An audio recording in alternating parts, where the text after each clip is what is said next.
Hey guys, welcome back to another episode of Elliot Explains School Stuff, where I turn required learning into optional entertainment.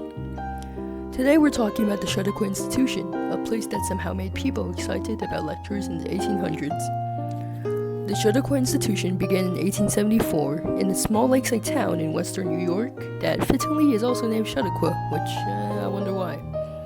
The name itself comes from the Iroquois language and means two Mackenzies tied together, which is apparently what the lake looks like as well, and is also named after.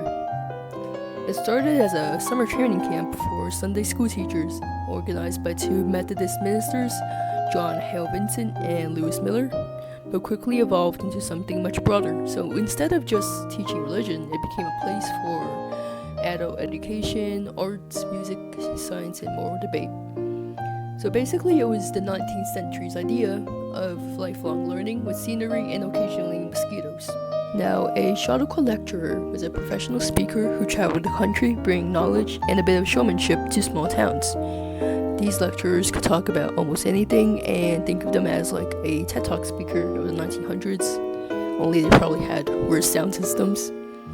Many of them became minor celebrities, famous for their eloquence and charisma, and they were paid to inspire, educate, and occasionally entertain, though depending on the topic, audiences got varying degrees of success with the last part.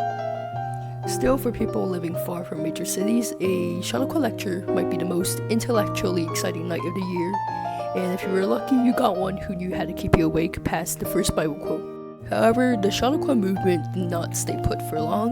So by the early 1900s, it had expanded into traveling circuits where tents or portable stages were set up across the United States, bringing lectures, concerts, and plays to towns that had never seen anything like it, because there's no TV back then.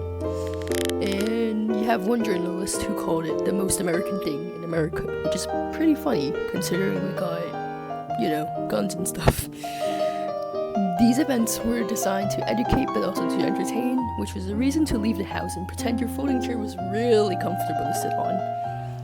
And Chautauqua's success was also a reflection of its time because Americans were fascinated by progress, culture, and moral improvement. Pretty wild considering most people nowadays are just glued to their phones. By the 1930s, the movement began to fade because of the invention of radio, film, and then television meant people could stay home and get their entertainment or education without sitting in a hot tent, which is pretty similar to what you guys do.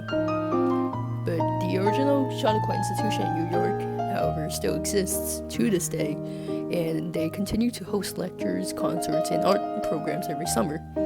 And its legacy is quite impressive because it helped democratize education by bringing learning and culture to ordinary people instead of just the urban elites, and also taught communities to value discussion, curiosity, and the idea that improving yourself never had to stop when school did.